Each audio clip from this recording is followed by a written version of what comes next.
नमस्कार श्रोते हो, तुम्ही ऐकत आहात प्रेमाची अनोखी कहाणी भाग 29. नताशाने अदितीला घरी ड्रॉप केले होते. नताशा, चल ना घरी, जेवण करून जा ना, अदिती म्हणाली. मला खूप महत्वाचं काम आहे. अदू, स्वतःची काळजी घे, नताशा काळजीने म्हणाली. तू पण ना, माझी दुसरी आई आहे, अदिती हसत म्हणाली व गाडीतून उतरली. नताशाला बाय करून घराच्या दिशेने निघाली. नताशाने फोन हातात घेतला व विनयचा नंबर डायल केला. हॅलो, कुठे तू? मला आत्ताच्या आत्ता तुला भेटायचं आहे, नताशा म्हणाली. अरे हो हो, ना हाल ना हवा, डायरेक्ट ऑर्डर. यार, खूप मिस केलं तुला मी. बोल, कुठे भेटायचं? मी ऑफिसमध्ये आहे, विनय म्हणाला. तू तिथेच थांब, मी तुला पिकअप करते. असं बोलून नताशाने कॉल कट केला व गाडी विनयच्या ऑफिसच्या दिशेने वळवली. विनय मात्र मनातून खूप खुश होता. त्या दिवशी नताशाला भेटल्यापासून तिचे विचार डोक्यात होते, परंतु कामामुळे त्याने तिला कॉल केला नाही. नताशाने गाडी विनयच्या ऑफिस समोर पार्क केली आणि त्याला कॉल केला. मी ऑफिसच्या बाहेर तुझा वेट करते, नताशा म्हणाली. तसा विनय खाली आला. त्याला नताशाची गाडी दिसली. तो गाडीत येऊन बसला. क्या बात है नताशा, आज तुझे इरादे मला ठीक दिसत नाही, विनय म्हणाला. माझे इरादे नेक आहे. त्या दिवशीचं राहिलेलं अर्धवट काम आज पूर्ण करायचं आहे, नताशा गाडी स्टार्ट करत म्हणाली. यार, त्या दिवशी जे झालं त्यासाठी सॉरी. मला जास्त ड्रिंक करायची सवय नाही, बट मी तुला खूप मिस केलं. खूप आठवण येत होती तुझी, विनय नताशाकडे पाहत म्हणाला. आज तिने ब्लॅक जीन्स व पर्पल कलरचा शर्ट घातला होता. तिचे केस हवेत उडत होते. विनय तिला पाहून वेडा झाला होता. संध्याकाळचे 7 वाजून गेले होते.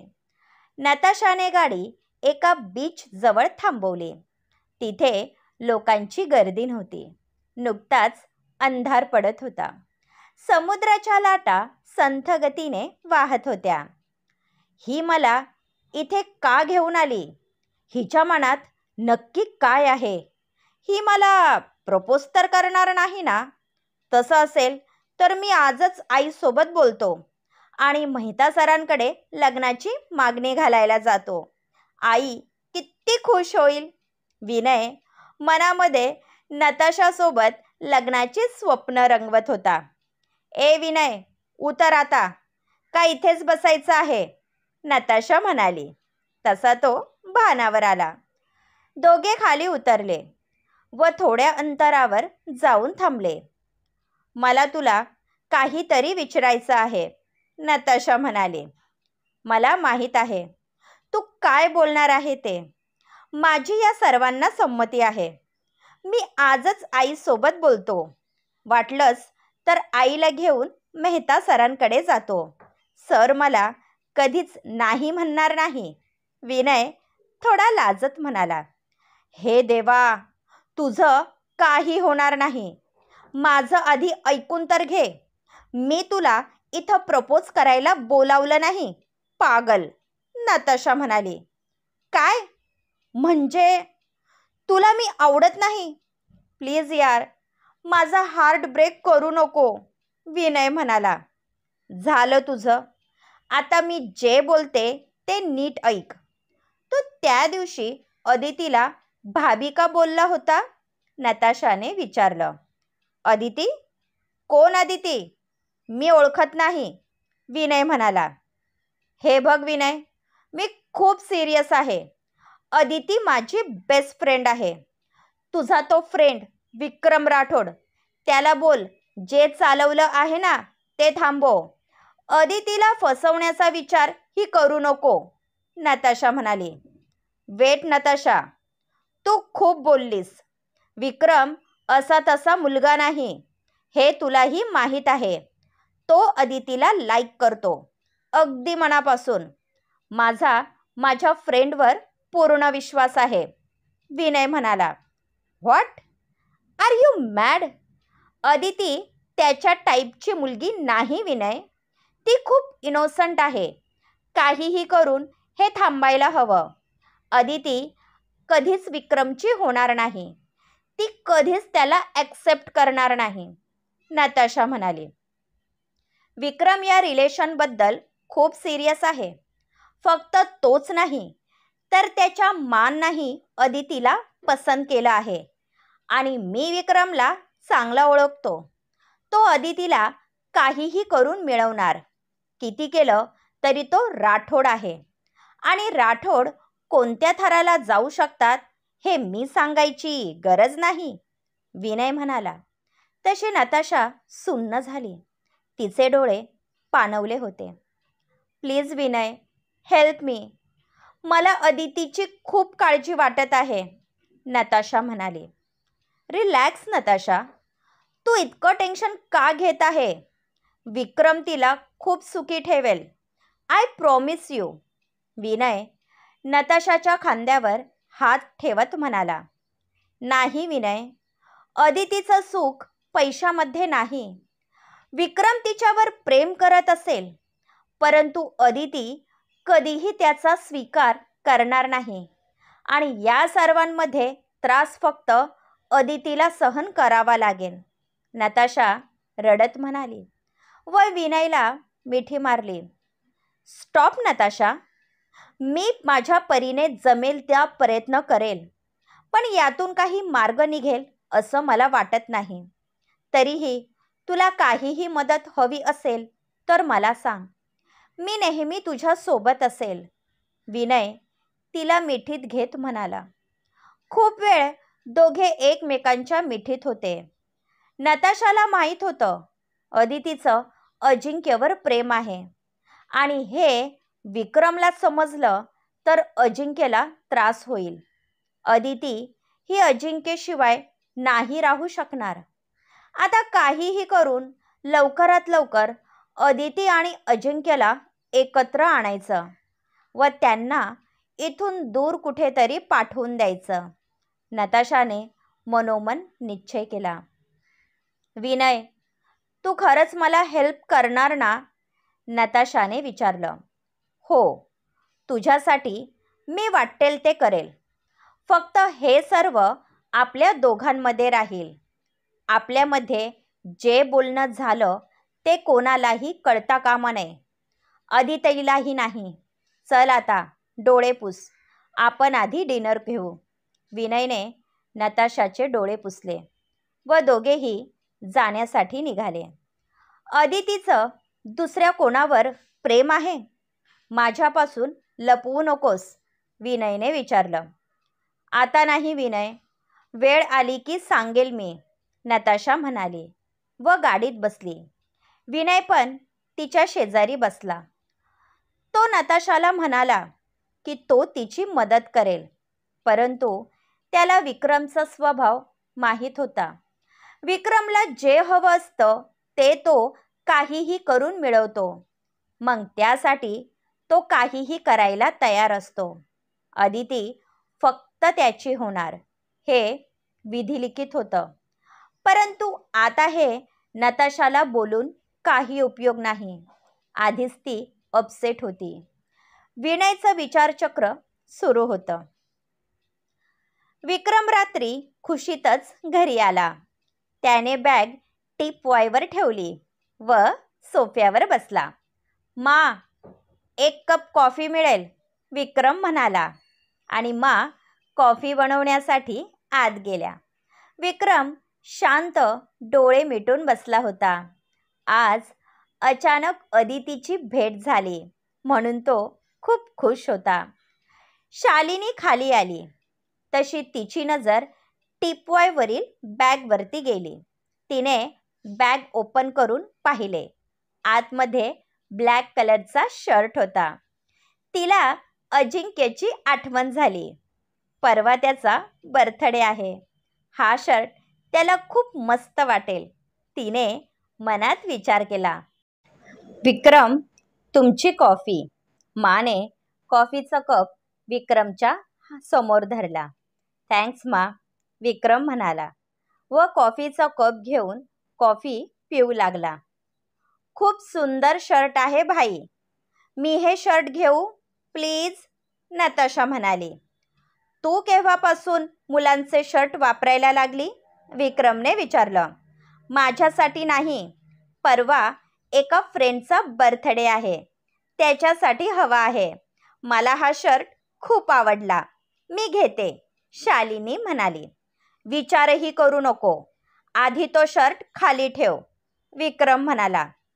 तुम्ही मला एक शर्ट देऊ शकत नाही? हवे तर मी पैसे देते. मला जेन्ट्स कपड्याची शॉपिंग करता येत नाही म्हणून मागत होते, शालिनी म्हणाली. एकदा नाही म्हणालो ना, सांगितलेलं कळत नाही, विक्रम थोडा चिडून म्हणाला. तुमचं माझ्यावर प्रेम नाही, पाहिलं मा, भाई कसे वागतात, शालिनी म्हणाली. शालू, तू दुसरा घेऊन ये, मा म्हणाल्या. तितक्यात मिस्टर राठोड बाहेरून आतमध्ये आले. शालिनीने त्यांना पाहिलं व त्यांच्या जवळ गेली. पाहिलं डॅड, भाईचं माझ्यावर प्रेम नाही. मी फक्त एक शर्ट मागितला तर तो पण देत नाही. मापन मलाच बोलतात, कोणी माझ्यावर प्रेम करत नाही, शालिनी मिस्टर राठोड यांना मिठी मारत म्हणाली. विक्रम तिची नाटकं पाहून गालात हसत होता. आमचं आमच्या शालूवर खूप प्रेम आहे, फक्त आम्ही ते दाखवत नाही इतकंच. तुम्हाला शर्ट हवा आहे ना? आशुतोष, मॉलचे मॅनेजर आहेत ना, त्यांना कॉल करा. उद्या सकाळी चांगल्या ब्रँडचे शर्ट घरी घेऊन यायला सांगा. शालू, तुम्हाला हवे ते तुम्ही घेऊ शकता. आम्हाला आमच्या परीला नेहमी हसताना पाहायचं आहे, मिस्टर राठोड म्हणाले. डॅड, तुम्ही ग्रेट आहात. I love you dad. फक्त तुम्हाला आमची काळजी आहे, शालिनी विक्रमकडे पाहत म्हणाली. तसे मिस्टर राठोड आत गेले. ए नोटंकी, बस करा, खूप झालं, आशुतोष तिच्या डोक्यात मारत म्हणाला. तसे शालिनी त्याला वाकुल्या दाखवत निघून गेली. विक्रम, का तिला त्रास देत होता? एक शर्ट तर मागितला होता तिने, मा म्हणाल्या. हा शर्ट माझ्यासाठी खूप खास आहे, कारण हा तुमच्या होणाऱ्या सुनेने आमच्यासाठी पसंत केला आहे, विक्रम म्हणाला. खरंच? अदितीने, मा खुश होत म्हणाल्या. हो मा, आत्ता तुम्हाला समजलं असेल हा शर्ट आमच्यासाठी किती खास आहे, विक्रम म्हणाला. हो, समजलं, मा हसत म्हणाल्या. आज अजिंक्यचा बर्थडे होता. सर्वांनी आज कॉलेजमध्ये हाफ डे घेतला होता व काहीतरी कारण सांगून गेले होते. अजिंक्यला कोणीच विश केलं नाही म्हणून त्याला वाईट वाटत होतं. तोही हाफ डे घेऊन घरी गेला होता आणि त्यात आज अदिती त्याला दिसली नाही म्हणून तो जास्त अपसेट होता. अजिंक्यचे सर्व मित्र पार्टीची तयारी करत होते. फोनवर सर्व मुलींना पार्टीचे लोकेशन सेंड केलं होतं. अदिती आज घरी न जाता नताशाच्या घरी आली होती. रात्री पार्टीमध्ये उशीर होईल म्हणून ती आज नताशाच्या घरी थांबणार होती. तिने तसं आईला सांगितलं होतं. फक्त प्रोफेसर देसाई यांना या सर्वांची कल्पना नव्हती.